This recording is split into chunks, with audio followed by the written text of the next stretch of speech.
अभी 200 वर्ष पहले की बात है, पुरानी बात भी नहीं है। जगन्नाथपुरी उड़ीसा में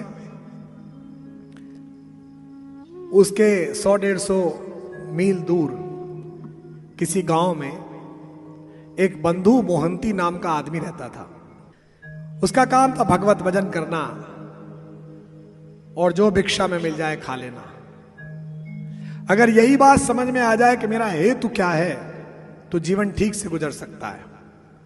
राम कथा यह भी सिखाती है कि आपका हेतु क्या है। बंधु मोहंती के 2 बच्चे थे, पत्नी भी बहुत अच्छी थी, विनम्र थी, शालीन थी, जो मिल जाता था गुजारा करता था। एक बार उड़ीसा में, बंगाल में बहुत बड़ा अकाल पड़ा। गांव वालों के पास, स्वयं के पास ही भोजन समाप्त होने लगा। अब जब खुद ही खाने को ना हो तो बंधु मोहंती को कौन खिलाए। पहले तो खुद ने भूख सही, फिर पत्नी ने भूख सही। जब बात बच्चों पर आ गई तो पत्नी ने कहा कि अब मुश्किल हो रहा है, अब कुछ करिए। क्या इस पृथ्वी पर कोई ऐसा व्यक्ति नहीं है जो आपको जानता हो, जिस पर आप भरोसा करते हो, जो हमारी मदद कर दे। बंधु मोहंती ने कहा हाँ, एक है, पर वो तो 5 रात दूर रहता है। पत्नी ने कहा कोई बात नहीं, रास्ते में जंगल में कुछ तोड़ के खा लेंगे, कम से कम पता नहीं कितने दिन का अकाल है। बंधु ने बताया नहीं पत्नी को कि कौन आदमी है। बोले कौन है? बोले मेरा नाम बंधु है, उसका नाम दीन बंधु है, मैं उसके पास जा रहा हूं। पत्नी को लगा कि नाम होगा। 5 दिन मोहंती परिवार चलता रहा, पैदल पैदल, रास्ते से कुछ फल वल तोड़ के बच्चों को खिला दे। दीन बंधु का घर आ गया, सामने देखा तो जगन्नाथपुरी का मंदिर। पत्नी से कहा यहीं रहता है। पत्नी ने कहा ठीक है, मैं पुलिया पर बैठी हूं। एक पुलिया थी जहां पर अंदर से आने वाला जो दूध घृत चढ़ाया जाता था वो नाली बनकर बाहर आता था। बच्चों को बिठा लेती हूं, अंदर हो आओ। चले बंधु मोहंती, लेकिन वहां तो बड़ी भीड़। बंधु मोहंती अंदर जाने लगा, लेकिन वीआईपी लोग बहुत थे, अंदर घुस ही नहीं पाया। आया वापस लौट के। पत्नी ने कहा क्या हुआ? बोले मेरा दोस्त बहुत बड़ा आदमी है, बड़े बड़े लोग आए हुए हैं, उनमें व्यस्त है, थोड़ा खाली हो जाएगा तो बुलाऊंगा। रात हो गई, पट मंगल हो गए। उसने कहा अब? बोले अब सो गया है, बहुत मेहनत करता है, बहुत सारे लोगों का भार उसके कंधों पर है, कल सुबह मिलते हैं। पत्नी ने कहा अजीब आदमी हो भाई, बच्चे भूखे हैं, इनका क्या करूं? तो उसने कहा देख, ये चरणामृत की धार आ रही है, इसमें दूध है, शहद है, दही है, चुल्लू भर हाथ में लाता हूं, बच्चों को पिला दे, स्वस्थ रहेंगे। मैं भी पी लेता हूं, तू भी पी ले, सो जाते हैं। जैसे तैसे बच्चों को पिलाया, सो गए। बंधु मोहंती भी सो गया। 200 वर्ष पहले का सत्य का किस्सा है ये कहानी नहीं है। रात्रि में भगवान जगन्नाथ को विचलन पैदा हुआ। उन्होंने कहा एक ऐसा व्यक्ति जो इतना आस्थावान है कि अपनी पत्नी और बच्चों को लेकर 5 दिन पैदल चलकर आ गया और मेरे रहते वो भूखा सो जाए, तो फिर ये किस बात की जनता और मैं किस बात का जनार्दन। भगवान ने मंदिर के कपाट स्वयं खोले और भंडार गृह में ताले में रखा हुआ वो थाल निकाला, रत्न जड़ित थाल जिसमें उनका भोग लगता था। उसमें खूब सारे लड्डू, पेड़े, फल भरे, दूध का लोटा रखा और सब प्रहरी सो रहे थे और भगवान बाहर आ गए। आप पूछ सकते हैं कि ऐसा कैसे हो? जो जन्म के समय से कंस के प्रहरियों को सुलाकर बाहर आ जाता हो, वो अपने मंदिर से तो बाहर आ ही सकता है।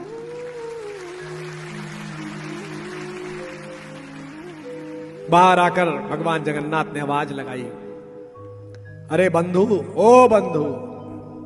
बंधु ने सोचा कोई अपने बंधु को पुकार रहा होगा, मुझे कौन पुकारता है यहां? बंधु की नींद हल्की सी खुली, उसने सोचा होगा कोई।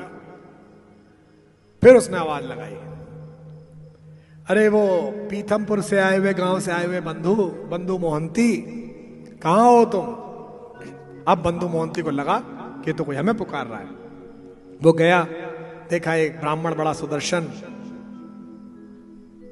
पीतांबर पहने हुए। उसने कहा कि आप कौन है? बोले मुझे तुम्हारे मित्र दीन बंधु ने भेजा है, कहा है बाहर मेरा बंधु भूखा है, उसका परिवार भूखा है, ये थाल लो, बच्चों को खिला दो। बंधु तो रोने लगा। बंधु ने कहा उन्हें मेरी इतनी फिक्र? तो उसने कहा फिक्र? तेरा भरोसा झूठा था क्या? अगर भरोसा सच्चा था तो उसे फिक्र है। ले गया थाल, बोला भैया अभी लाता हूं आपका थाल, बच्चे खा ले। बच्चों को उठा के खिलाया, पत्नी को खिलाया, पत्नी भी रोने लगी, खुद भी खाया, सब निपटा लिया। थाल देने चला तो कोई है ही नहीं वहां पर, दरवाजा बंद पड़ा है। सोचा सुबह दे दूंगा, जल्दी उठ के दे दूंगा, और कोई ले ना जाए थाल, इसलिए सिर के नीचे लगा के सो गया। 10-20 दिन में भोजन मिला था तो नींद लग गई। सुबह मंगला के लिए पट खुले 4 बजे तो पुजारी ने देखा कि थाल गायब है। राजा प्रताप वर्मा राज्य करते थे उड़ीसा में 200 वर्ष पहले। सैनिक बाहर खड़े थे, राजा को सपरिवार पूजा करने के लिए आना था। थाल गायब, थाल गायब, ढूंढ मची, सिपाही दौड़ाए गए। थोड़ी देर बाद सिपाहियों की नजर पड़ी, एक आदमी कोई चमकदार चीज सिर के नीचे लगाए लेटा हुआ है। हल्ला मच गया, पकड़ लिया, पकड़ लिया, पकड़ लिया। अब तो बंधु मोहंती की जो धुलाई हुई है, कोई इधर से मार रहा है, कोई इधर से मार रहा है। वो भला आदमी कह रहा है भैया मुझको तो जगन्नाथ जी ने भिजवाया था। लेकिन हम इतने अविश्वासी लोग हैं कि इसी परिसर में अगर सचमुच हनुमान जी प्रकट हो जाएं और कहें कि बहुत बहुत आशीर्वाद कुमार विश्वास तुम्हें, तो तुम कहोगे यार मुरलीधर जी ये वाला आप एक्टर बहुत अच्छा पकड़ के लाए, एक्यूरेट हनुमान जी जैसा लग रहा। हम कहते तो हैं कि ईश्वर पर भरोसा है, पर करते नहीं है। तो बंधु मोहंती ने कहा भैया हमको तो जगन्नाथ जी ने भिजवाया, दीन बंधु ने। सड़क पे जुलूस निकला साहब बंधु मोहंती का। राजा आया, पूजा हो गई।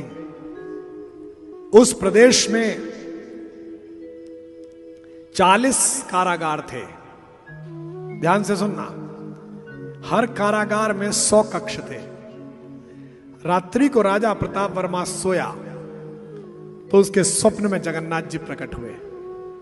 उन्होंने कहा तू मूर्ख है, किस बात का राजा है? तेरी प्रजा के साथ अनाचार हो रहा है। मैंने अपने एक भक्त को भोजन के लिए थाल भेजा था, मैं स्वयं देने गया और तेरे सिपाहियों ने उसको बंद कर दिया। वो कारागृह नंबर 62 में, कक्ष नंबर 41 में सपरिवार बंद है, उसको मुक्त करा। राजा की नींद खुली। राजा ने कहा इतना डिटेल्ड विवरण, पता नहीं सच है कि झूठ है, संख्या कैसे आई? 62 नंबर कारागार, 41 नंबर कमरा। राजा ने किसी से कुछ नहीं कहा। राजा निकला, घोड़ा उठाया, 2 अंगरक्षक पीछे लिए और भागा। 62 नंबर कारागार पहुंचा, 41 नंबर कमरे में गया तो देखा कि बंधु मोहंती, उसकी पत्नी, दोनों बच्चे बैठे हुए हैं। अब तो राजा रोने लगा। राजा ने कहा गलती हो गई, माफ कर दीजिए, आप तो भगवान के मित्र हैं, क्षमा कर दीजिए। बंधु मोहंती ने पत्नी की ओर से देखकर कहा दोस्त तो मेरा अच्छा है, लेकिन उसके चारों तरफ के लोग कुछ गलत हो जाते हैं कई बार।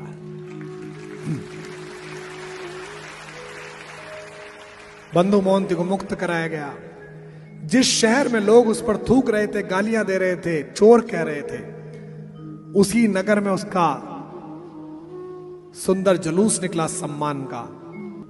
पिछले 200 साल से जगन्नाथपुरी जी के मंदिर के भोग लगाने वाले मुख्य पुजारियों का परिवार आज भी बंधु मोहंती का परिवार है।